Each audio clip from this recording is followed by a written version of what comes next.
there, please, for a minute? Just for a minute. Can you folks manage that? I think they take a moment to warm up. Oh, okay. So I'm going to request all of the boys and the girls to stand up for just half a minute. All of the school boys and girls, please stand up for just half a minute. Turn toward your parents and your families and your teachers. And this is to thank them.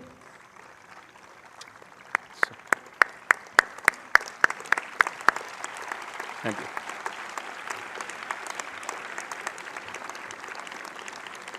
Thank you. Thank you. Please sit. Please sit. Thank you. I also want to thank the families of our staff and our teachers. Very often we tend to forget each of them has a life beyond what they do for the school. And a big important thank you to the folks here on my right. This is a very active and a very engaged board. Just as the headmaster said a few minutes ago, this is a board actively engaged at looking at what's going on in the school right now and what's going on in the world outside. How do you prepare yourselves for the future? It's all very well for us to be called the best school in India, but is that good enough? Should we not be questioning our own weaknesses, our slippages, and also looking at how do we get counted amongst the best in the world? And this board has an engaged set of committees which are members other than just those here. Rahul Bhagat and the Finance Committee, thank you very much. Alok Bhargav and members of the Diversity Committee. Samir Kukreja and members of the Technology Committee. And Samir, of course, helps us in another important area, which is in the CDH to ensure that we not only have enough food, but also that it's actually nutritious and tasty both. Members of the Fundraising Committee, where Billy is helping me with this, and we have a wonderful set of people engaged around the world. Shumit Bose and members of the Scholarship Committee. Arun Kapoor and members of the Education Committee, which has an important task to look at what's going on in the education world and what's going on in all of the activities of the school, and come back and guide us as to what are the changes, tweaks that we need to make to ensure we stay on top of the situation, even when we have challenges as we've had some time ago. Kishore Lahiri and members of the Compliance Committee, and of course, Mr. Nigam, who's a great support of compliance. Shashank Veera and members of the Development Plan Committee. You may be aware, and I had spoken about this last year, that the Development Plan Committee is looking at the school from now till 2030. Many of you have received and responded to queries of that is asking questions about the school, the environment, India and the world, and where we are going and where we ought to be going. So that will get collated pretty soon, and we will hopefully have an action plan which will help us stay on top of the situation as we move forward. We also have some outstanding, wonderful former teachers of the school here right now. When we unveiled the bust for Mr. Sheel Vora, Bond, as all of you know him. We had RD, AD, RP, Pramod Sharma, Kutiala, and a whole lot of others. So thank you very much to all of you for the absolutely amazing value system that you helped us imbibe.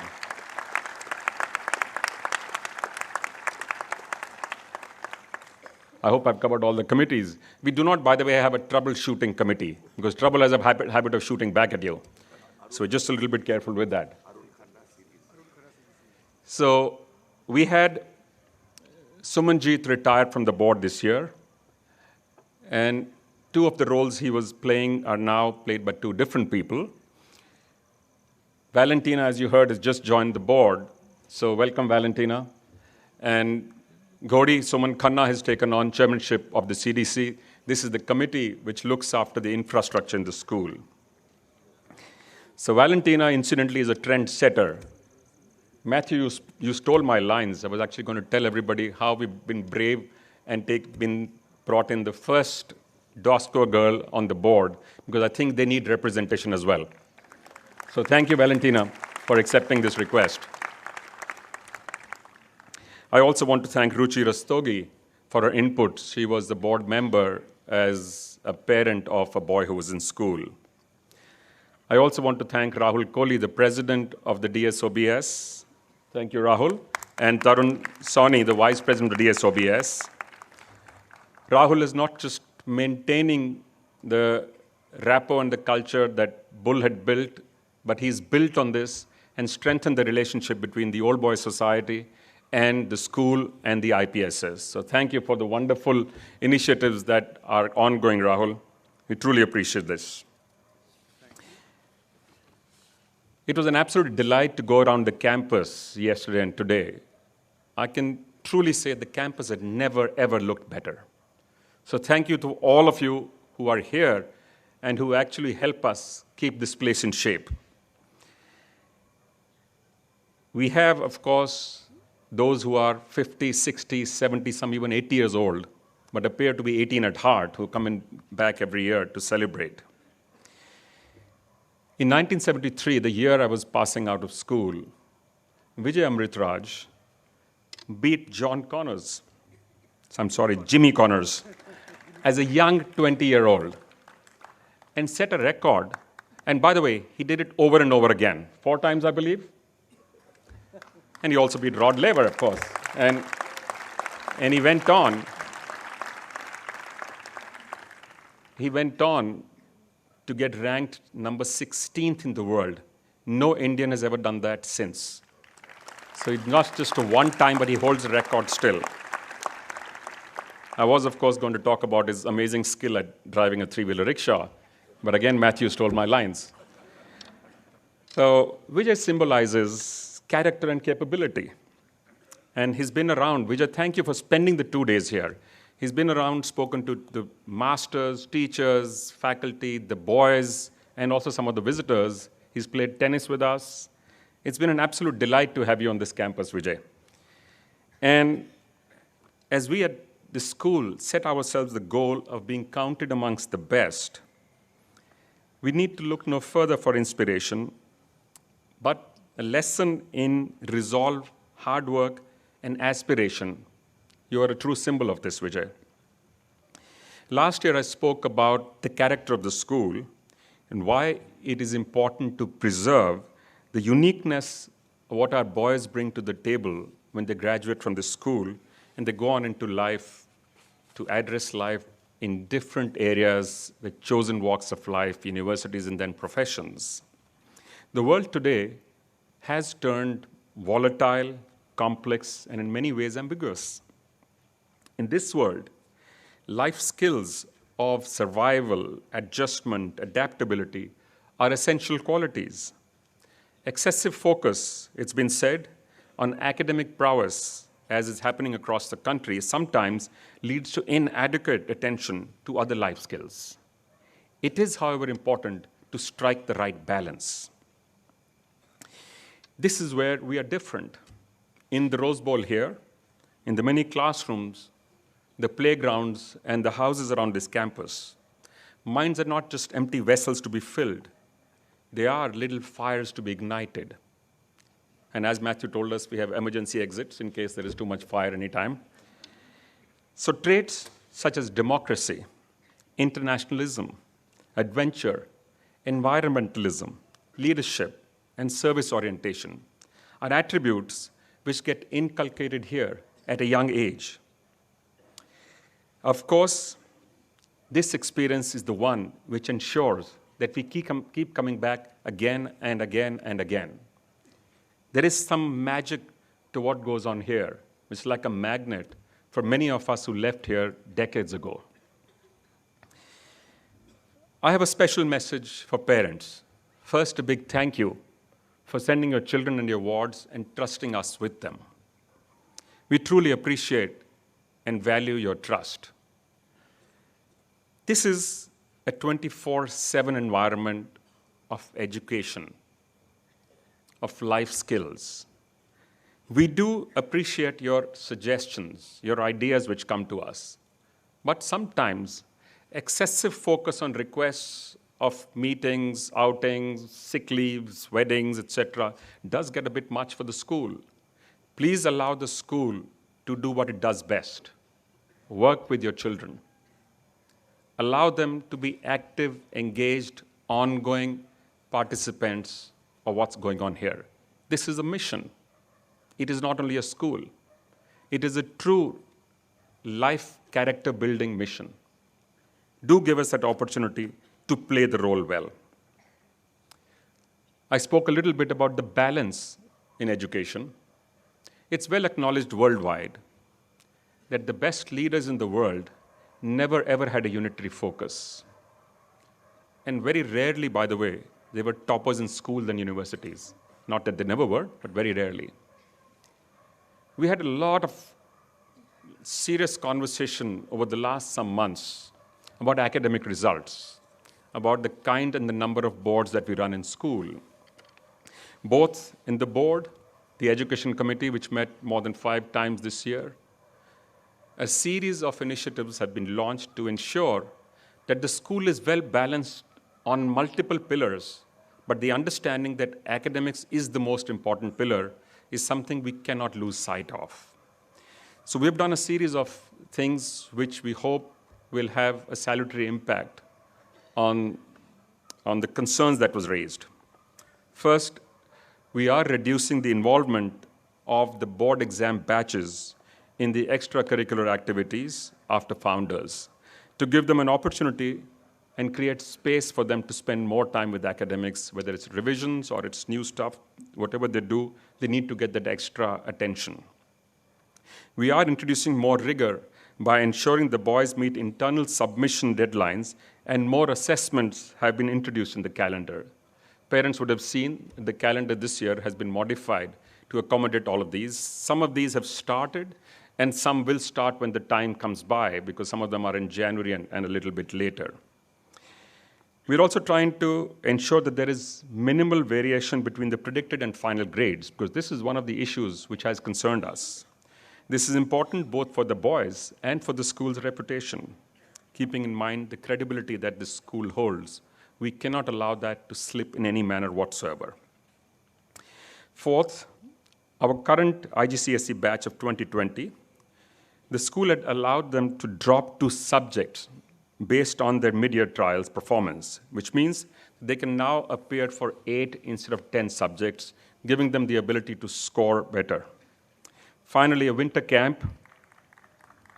Well, thank you. Thank you. Clearly, that is appreciated. So, a winter camp for examination cohorts is being organized at the beginning of January, in fact, 12th January to be precise. So, we do hope that these initiatives and the many more which are in the pipeline will help us to continue to maintain the strong balance on all the pillars that this institution is built on. I have a complete faith in the way our faculty members are focusing on the academic success of our boys. The board has had occasion to meet the faculty whenever we visit here. I personally had time that I spent with them over 90 minutes only about a month ago to try and get direct feedback from them and suggestions, because they know more than any of us what goes on in this school. And we are ensuring that their feedback is part of the changes that we make as we move forward. Catering to different needs of the multiple boards is a huge challenge. It's almost as if the teachers are being forced to jump off a plane and then asked to look for a parachute while they're in the air. So we will try and ensure that the parachute is available to you before you jump, by the way. It's hard work, but we have high expectations, because this is an institution which has provided some of the top teaching talent to this nation. It's always done that and has continued to do that, and that is the talent that we base our academic prowess on. It's not just academics. They're also involved in sports, spare time activities, guiding, and pastoral care. To make this teaching system even more robust and to support the initiatives that all the staff members, teachers, and masters are taking, we brought in Claire Seeley as an instructional coach from overseas. She's had experience in a number of countries, and we hope we'll be able to support these changes that we're looking for to strengthen not just the teaching in the normal method, but also using technology to do what we are doing to equip ourselves better. So digital enablement is one of the big initiatives that are being taken in the school right now. And this is for teaching, for learning, for administration, for the record keeping, as also for communication with the parents to allow them controlled access to the record of what's going on in school. So we are providing many tools, including installing ERPs. We have more than doubled the bandwidth available, plus 100% redundancy. There's a whole series of things that are on, including giving Chromebooks to A formers. More and more S and SC formers are doing their assignments digitally. While technology will come in as it is worldwide, we do not want to lose the human touch, which is our expertise. We will look for the best balance to get the best of both worlds. On the physical infrastructure, a large number of projects have been completed and some have been undertaken. The upgradation of K&H House are on right now, and Tata House will be taken up shortly. The science labs, parts of it have been done, and a part of it will get taken up. And again, the idea is to focus on the new norm worldwide of STEM and STEAM, trying to appeal to both the left side of the brain and the right side of the brain together. So the technology center, the labs will work alongside the art school to encourage boys to think laterally as well. So these are some of the new initiatives which are currently ongoing. 17 smart classes have been supported by many of you. So a big thank you to all of you who are our big supporters. 3 others were committed only this time. We now have only 4 which require support. So those of you who are listening, please note. So conventional lighting around the school has been replaced by LED lighting. The aim also is to reduce energy consumption to make this campus more sustainable. So a number of initiatives are currently under consideration. If you look around, these are glass bottles here, and not the usual plastic bottles that you see. The school has launched an initiative across the campus to eradicate single-use plastic in phases. We are trying to do this practically. It has already begun. We've not reached the end state yet. We're also focused more sharply on water conservation. We're also looking to see how we can enhance our ability to generate more power, more clean power by putting more solar panels around the campus for water heating, electricity, either on or off the campus. We will figure out what's the most appropriate method for us to do this. We're looking to upgrade the sporting facilities by creating dispersed facilities around the houses.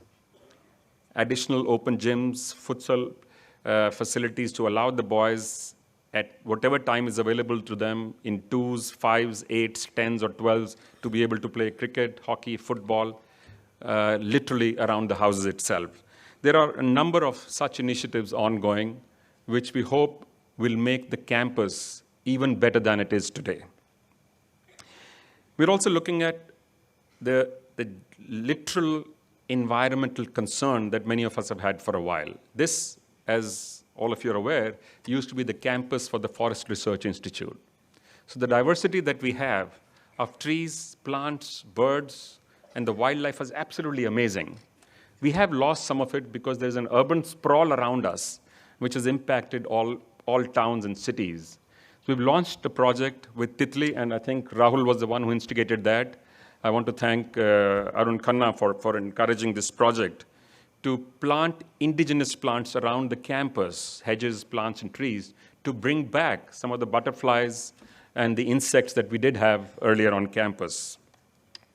This, I hope, will be another marquee project of the school. One of the initiatives that we launched a while ago was to improve the diversity in the school, to increase the funnel from where the intake of new students comes in, I'm happy to report there is significant improvement in the number of applicants from all of the places that we went to.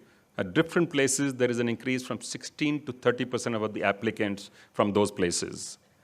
We've also taken in more students from the armed forces, from the SOS villages. We had many more of them sit for the test this time. So this is an ongoing initiative that the school has launched, and we hope will continue to benefit building this school as a microcosm of India and the world around us.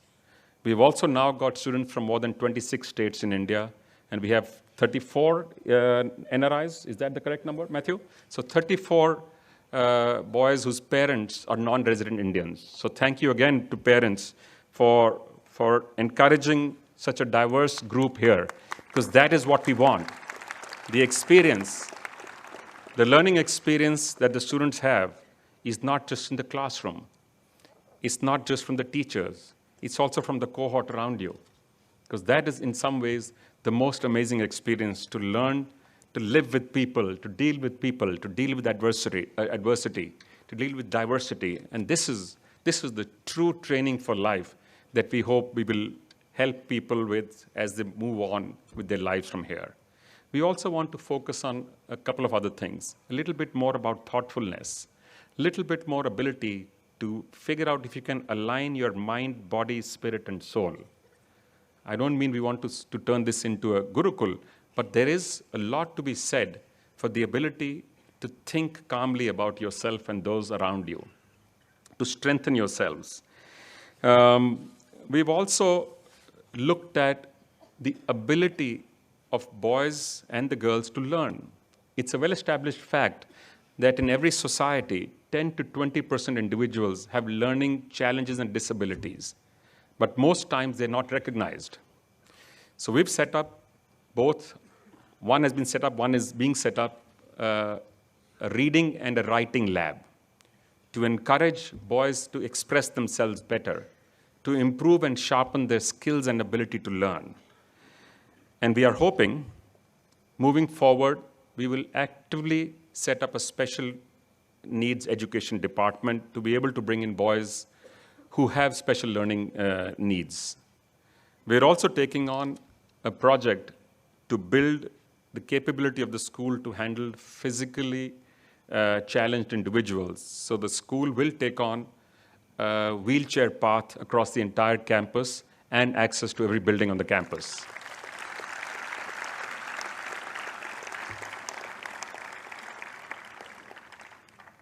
To be able to do all of this and to build the largest ever endowment and the scholarship support that the school has ever done, because that's what we would like to do with the diversity, we will look at additional funding. Lack of money is the root of all evil, is what George Bernard Shaw said, by the way. And so at our school, the effort is always to remove this evil. So we will go around looking for support for infrastructure development, for upkeep, new facilities, but most importantly, to build the capability at some point in the future to turn this into a needs-blind institution. We're a long way away from there right now, but we are raising our aspiration right now to say that is the direction that we want to go in. So we will look for support from individuals, from corporates, from foundations, from family offices, and from philanthropists, including those who are not connected to Doon School. So we launched this initiative in the year earlier, and I'm happy to report that the first scholarship from Pratham in the UK was given to the school earlier this month. So big thank you to them, and I hope that this initiative of reaching out beyond just our own community will be helpful to going to the school in the future. So the corpus to support this endowment initiative was 61 last year, is what I reported, went up to 71, and I just heard as I was walking in that this number is now well over 80 crores already. So hopefully this will continue to build.